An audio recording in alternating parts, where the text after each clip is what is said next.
Alrighty, everyone. Welcome. 2025 to me is about getting back into relationship with my first loves, and by that I mean my passions and hobbies, which is why I'm sitting in front of a camera talking to it, and that's also why I've gotten into whimsical reading again. I've never really stopped reading. I work in film and TV, so a lot of reading happens there, but I'm diving back into whimsical fictional reading for the first time in a long time, and there's no one better to talk about that with than the resident English major in my life, Annie. I would love to start this conversation, though, with something that I've noticed when selecting books for my whimsical reading adventures. I feel as though there's certain pitfalls in books these days, and at the risk of sounding like an old rickety grandmother that's like kids these days and their books, some of the books that I'm picking up, the plot is not a plot. Yeah. And the characters are not being developed the way that characters should be developed in literature. Yeah. I think that a big issue in our present consumption of media, and especially written media of the fictional variety, is the fact that our generation is a victim of the attention economy. Yeah. And we want to watch somebody like do a story time on TikTok, but we also want Subway surfers to be on the bottom of the split screen. I'll admit it. I'm a victim of that. Right. It kind of leads us to wanting instant gratification.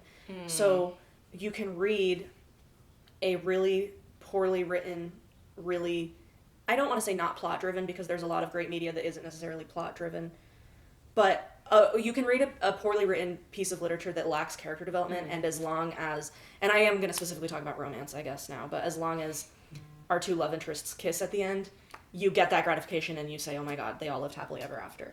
Wow. And it makes it hard for us to seek out and consume literature that does have character development and does have important commentary on society or on politics or whatever, because we're so, like, I'm just waiting for the next flirty scene, and I'm not, I don't care as much. Well, I do care about the character development, the internal conflicts and whatever. I would love it if I got some sort of reflection about my own existence or society or womanhood or romance out of that, and not just, oh my god, you like me, I like you too. I feel like a lot of books nowadays, they're a direct reflection of what people are looking for in terms of entertainment. Right. And I want to reference this article that I read for my job that says, are we becoming a post-literate society? Technology has changed the way many of us consume information, from complex pieces of writing to short video clips. And the top line is, human intelligence is among the most fragile things in nature. It doesn't take much to distract it, suppress it, or even annihilate it. And so I would like to connect it to the idea of we are reading things for gratification, the idea that this is the book version of our, 10-second soundbite, which is why characters are being introduced and they're trying to do an enemies to lovers, but right out of the jump they want to screw each other. Right. And where's the slow burn in that? Where's the and like not where's the slow burn pining? isn't for Where's everybody. the- where's the Pining yearning? isn't for everybody, but like No, it is. It is. It though. is. I would argue that that's Bring what romance back is about. yearning. Bring back yearning. Why don't people yearn anymore? Bring back yearning. Bring back. And here's the thing. And you're right, because enemies to lovers, very popular trope. The TikTok Overdone, love it. I would say. TikTok loves it. I've read my fair share. Not all of them have been good. Some of them have been fine. When Harry Met Sally, enemies to friends to strangers to friends to lovers. In this house, we defend romantic movies because we are not misogynists. Yes. And you start that movie, it's called When Harry Met Sally. Right. You know they're going to end up together. For sure. There is not an ounce of Billy Crystal that is looking at Meg Ryan and saying from the get-go with a sheepish grin, oh, I'm really into you. Right. And that's what makes it so much more rewarding. Yes. At the end, when, spoiler alert, they end up together, and he says, like, you're the first person I want to see when I wake up, the last person I want to see before I go to bed. That makes it worth it, because you have watched them grow to love each other, and then hate each other, and then love each other again. At the risk of sounding like kids these days, and also people our age these days, Yes. I think can define themselves as a reader, which, like, if you're reading good for you. That's arguably way better for your brain than watching TikTok all day.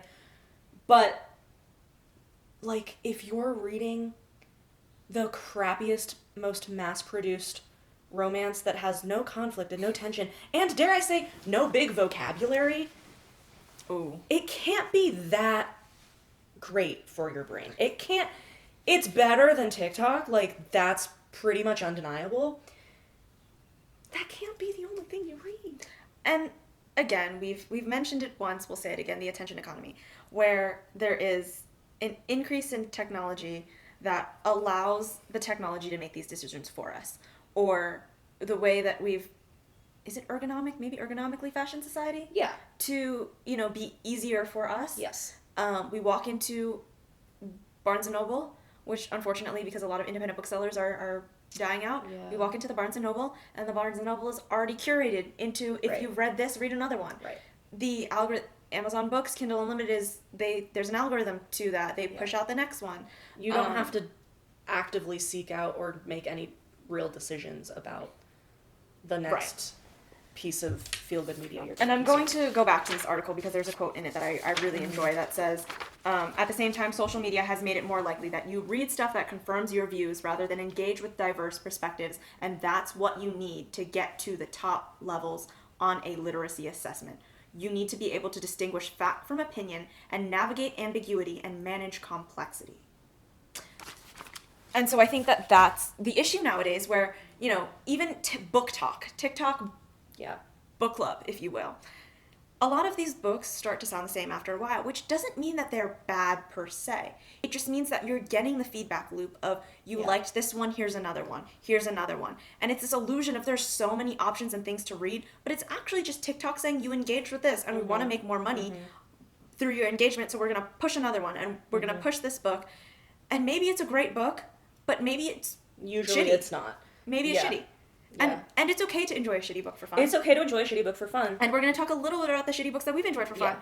But the point is really that you have to be literate. You have to be able to distinguish objective fact that a book may not be good from your opinion. Yeah. That the feel-good part of it, I Makes felt it good. butterflies when I read it. Therefore, in conclusion, I enjoyed my experience. Right. And then you can look at that book critically and think, these are where the plot fails. Probably not the most well written. These are where the plot holes are. Yeah. And this is where I wish the book would go. Yeah. I'd like to turn this around because we were children of the early 2000s and 2010s. Fan fiction. Yeah. Let's talk about it. Because a lot of writers nowadays of modern fiction were fan fiction writers. And I am not ashamed to admit it. I was a fan fiction girly. Yeah. And maybe it stems from the fact that I am a non-white woman. And I read books and I said to myself, wow, there is not a single person of color in this book ever. Why is this a dystopian, post-apocalyptic fantasy world and there's not a person of color? Because if anyone is surviving the end of the world, it would be a person of color. Like it would. It wouldn't be me. It would be an immigrant. It would be a person of color. My suburban Let's ass. talk about it. Representation is actually what I studied. Yes, that it was is. my main area of interest in terms of, I think in all forms of storytelling, but I really did focus on film and television. I think what piqued my interest in representation was the books that I was reading, the stories that I was, interacting with as a child and being like, where are the Asian people? Like, where are the people of color? Like, I know when you say you see a tanned man, I know a lot of modern authors are actually thinking of like an Italian man, but I was like, why is he not melanated? Everyone's like, his tan, dark skin, and I was like, so that's a black man. And then they'd be like, no, he's Italian. And I'd be like, what? You're wrong. Yeah. So for that very reason, at the prime, beautiful, premature age of like somewhere between 11 and 13, started writing fan fiction. Like, especially in school when my teachers would be like, adapt Greek mythology. I'd be like, say less. Say less. And I made them all people of color. I was like, Yeah. And I will actually give Rick Riordan. I don't know. I should have looked that one up before I said it. I wish I was wearing an IFB. I'm not. But I'll give him his flowers because he actually did a pretty good job in the representation department during the time that it was written in. Frank Zhang, a character in the spin-off series, was fully Asian, and that was really integral to the part of his character. Leo Valdez was a Hispanic man. Leo. And now we're just showing the internet how much of a fucking nerd I was, read because I still a remember all lot of these details. Those books. I think, and this is not always the case, and I think that if this was not the case for you, like, good for you. But at least for me, there was a lot of embarrassment around reading fan fiction. Mm-hmm. And, like, listen, I just have to put this out there. I did read Jimmy Neutron fan fiction That's when going on I the internet. was young. And I'm sorry, and that's really embarrassing, but it's my truth. I didn't tell anybody that. Right. I've told, like, 3 people that, and now you. Now the internet. But there was a level of embarrassment where I knew, like you said, there's something, we sought it out because there was something missing for us. There was Right. an element of the world that we thought could be better, so we sought it out or we wrote our own. But I was still like, this isn't good. I knew as a child, and I think a lot of people who read fan fiction know, like, and there's some, like, fan fictions that are probably very, very well written from, like, a dialogue and character development standpoint. But, like, I knew as a 12-year-old, I was like, this isn't good writing. I'm just, like, scratching the itch in my head Right. that wants these 2 characters to end up together or wants queer representation in this piece of media. It's scratching that itch for you. And now I think there's kind of an element of laziness almost, where, and also, I'll say it, a lack of embarrassment, which is fine. If you're happy, I'm happy. Do what makes you happy.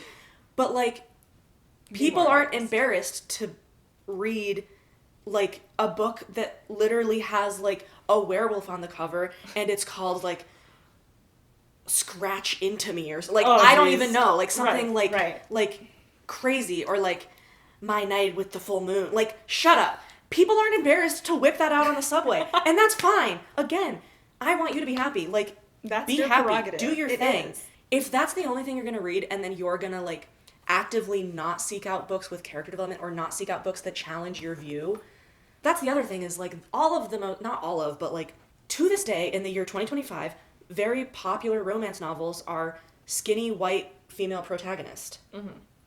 That doesn't, there are books that challenge racial stereotypes and challenge body expectations and Right. promote body positivity, but those aren't the ones that people are showing on TikTok and saying, this book is 4 out of 5 peppers on the spicy scale, and that's why you should read it. Right. You know, I think that there is something to be said about that. And I want to Yeah. talk about fandom being able to fill holes that they see, because I think that is actually, people think, like, oh my god, what a loser, you're writing fan fiction, you're reading fan fiction. But I actually do think that it is a mark of a good reader that you're able to enjoy these worlds and live in it, see a problem, and correct it. You're critically thinking. You are critically If you're thinking. reading these books, and if you're reading a really crappy romance novel and not even having the thought, this is how I wish it was better, you're showing me that you just lack critical thinking skills, and that's so disappointing. Right.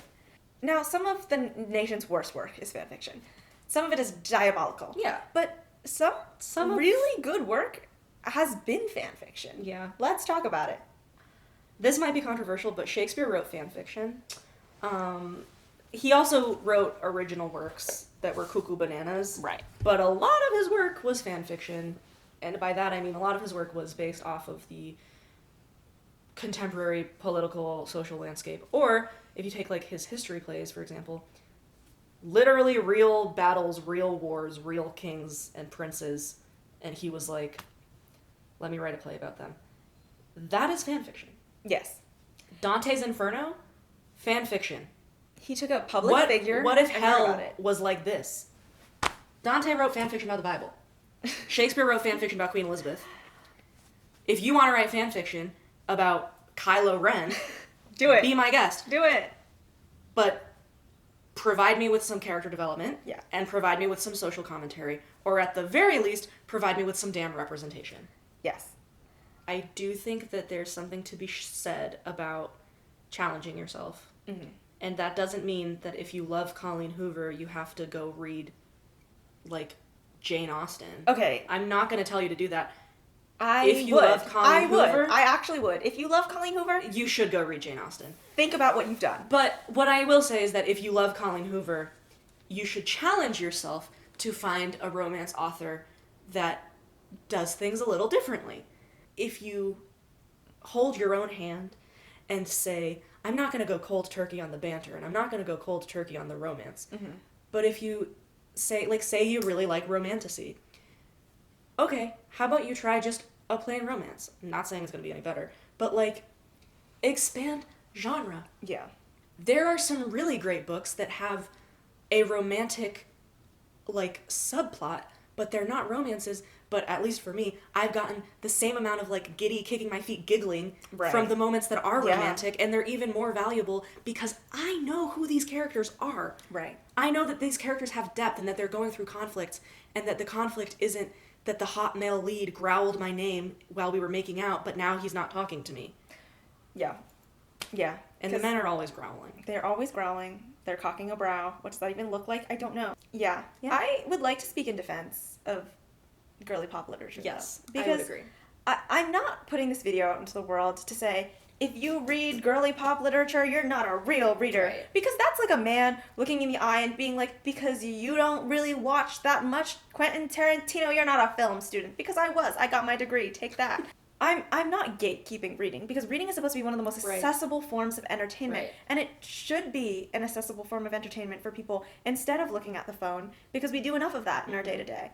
I want to say that I appreciate it for what it is and the conversations that it started. Yeah. Yeah, I think there's a lot of good things that can be represented in even the shittiest novels. Mm-hmm. Some of the bad novels do not do a good job of representing these things, but most modern romance novels written by women for women do a really good job of emphasizing consent.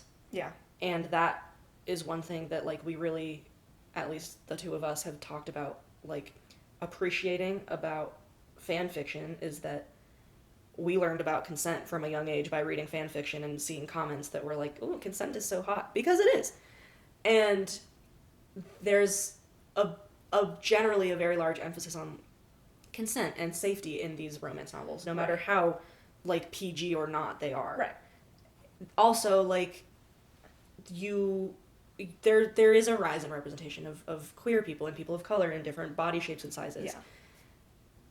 And those books are being published by, like, big publishers, and you can find those on your shelves at the bookstore. You can find a book that is about a queer person or a person of color, or both, God forbid. And so that's really important. And, like, it might not be well written, but you can read that and you can see yourself in that. Right. And taking this into a media studies perspective, because for the purpose of this video, books are media. Yeah. It is a form of entertainment. And, you know, in the world of media representation, it takes that many more positive representations of a minority group for the general masses to positively view that minority group. Mm-hmm. It takes only one negative representation for that minority group to take a hit in terms of, like, discrimination. Yeah. And so the fact that a lot of modern literature is saying, like, consent is cool. The more young people read that, the more they internalize that and understand that. The more that, you know, people of all different backgrounds and appearances are being noted and seen as attractive in romance books is a positive thing. Yeah. And the more that that's normalized, the better that it is, I think. Yeah. But that's the thing, is that it has to be normalized. It can't be overdone. Because I have read books where there's, like, a queer main character, or, like, a main character who isn't the skinny, blonde, tall, white girl. Mm-hmm. And in those books, oftentimes the main conflict arises because that female protagonist is so insecure, and it's so overdone, where the male protagonist is like, I love your cellulite, I love your big, the dimples in your back. I think that's weird. I think dimples in your back at the bottom. Sorry. I think that's it's weird. It's like almost fetishizing. And that's what I'm gonna say. I'm gonna say that is actually not a form of representation. That's a form of fetishization. And to that point, I think that I'm a fan of modern girly pop books, because the girly pops are writing from their own experiences. I think way back when a lot of writers were old white men, if they ever were to write about a woman of color or a bigger woman, it was from a place of, like, weirdness. Or especially if the woman was queer. It was weird. It was fucking weird. Totally. So I think that nowadays, when we as women can write about who we are and why we feel the way that we feel, that's a positive thing. And that's something I really appreciate about it. I have read a lot of romance novels where there's a queer, like, best friend, which is kind of along the lines of, That was a trope. The POC best friend. Yes.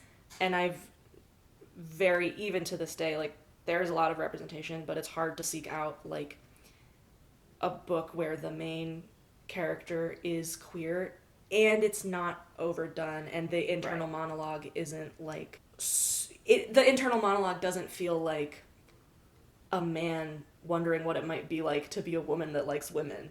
I think that something that I think is super important is that a character feels like a character's identity is not the only encompassing, like, their identity needs to be multifaceted, right? The character's racial, ethnic, sexual orientation, political, whatever, social identities are secondary to the actual character themselves. Right. And that's not to say their identities won't intrinsically affect who they are, Right. because It does. Let's think about these characters as real full human beings, even if they are characters on a page. They are supposed to mimic the way that we experience the world, and we experience the world through our identities as people. People look at me and they see a non-white woman. People, may not necessarily look and be able to determine your sexual orientation, but certainly if they were to find out... They probably look at me and tell I'm bisexual, but that's just me. That's not the case for everyone. How's that?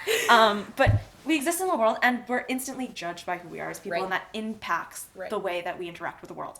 But I think that there are other factors that make us whole, complete human beings. Like, our personalities are not necessarily tied to our identity. They can be related to it, but that's not who we are as people. We have hobbies, right? Like, in romance books, if homegirl doesn't have a hobby, if her only hobby is watching a man, that's not a character. It doesn't feel like a character. That's not a character. Yeah. I feel like I'm doing the Jo March monologue.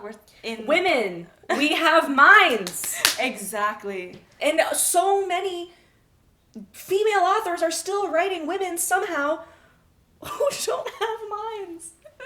But a lot of female romance authors are writing women that do have minds. And I can appreciate And we need to keep promoting that. We need to keep promoting that. And I'm realizing that I've been saying female and not woman, and that's...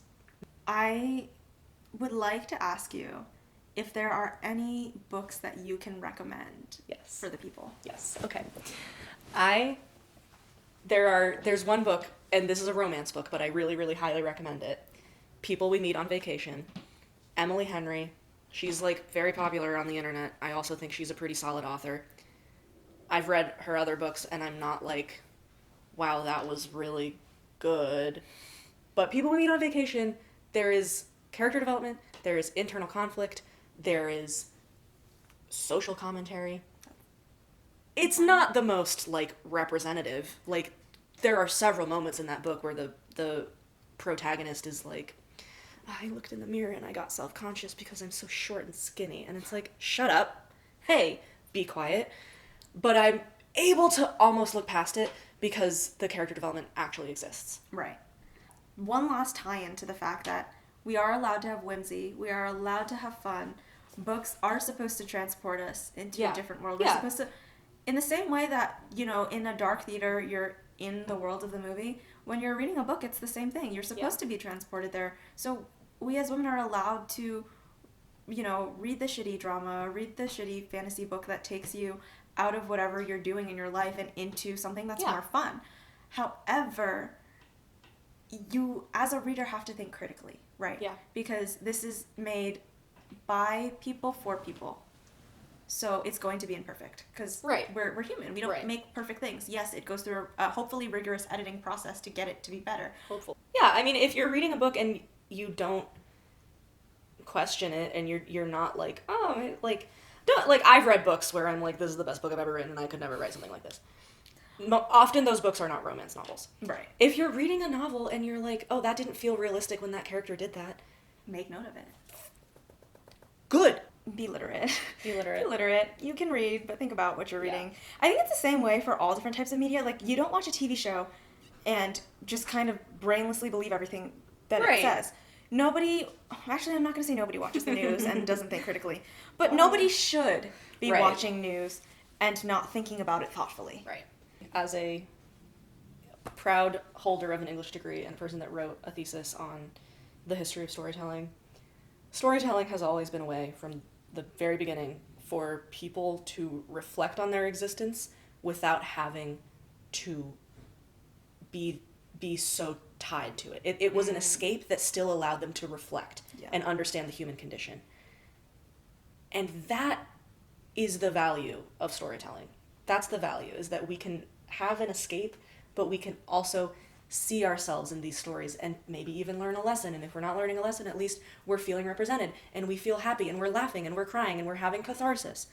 If you're reading a book that is so poorly written that you don't see yourself in it and you're not seeing any representation of the human condition. I'm not saying every romance novel has to deeply investigate the human condition, but like, storytelling has always been both an escape and a way to reflect. And if you're not reflecting, potentially seek out a book that makes you reflect. Potentially, what are we doing? Potentially, think about that. Yes. We think about how interactions leave us. We think about how those kinds of things make us feel. I think we should think about the way our media makes us feel. Yeah. That's just as much of an interaction as a social interaction in this day and age. I have one more book to recommend that is on kind of the opposite end of the romance spectrum from our pastel-covered chick lit. Okay. But it's still, I would consider, I think it's usually shelved as like literary fiction, but there is a strong romantic plot underlying it. It's called Writers and Lovers by Lily King. It's one of my favorite books, and at the end, you are left, I'm thinking about everything that this character has gone through to get to this moment. Go pick up a crappy rom-com, but please also go pick up something else. Read things that make you uncomfortable because that's how you learn. Read things that will make you better people and better speakers, but also you're allowed to have fun. Yeah, like, push your boundaries.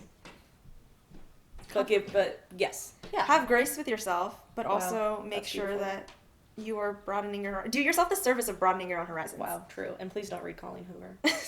Yeah, that's my... Yeah. That's... Yeah, ask us anything, I guess.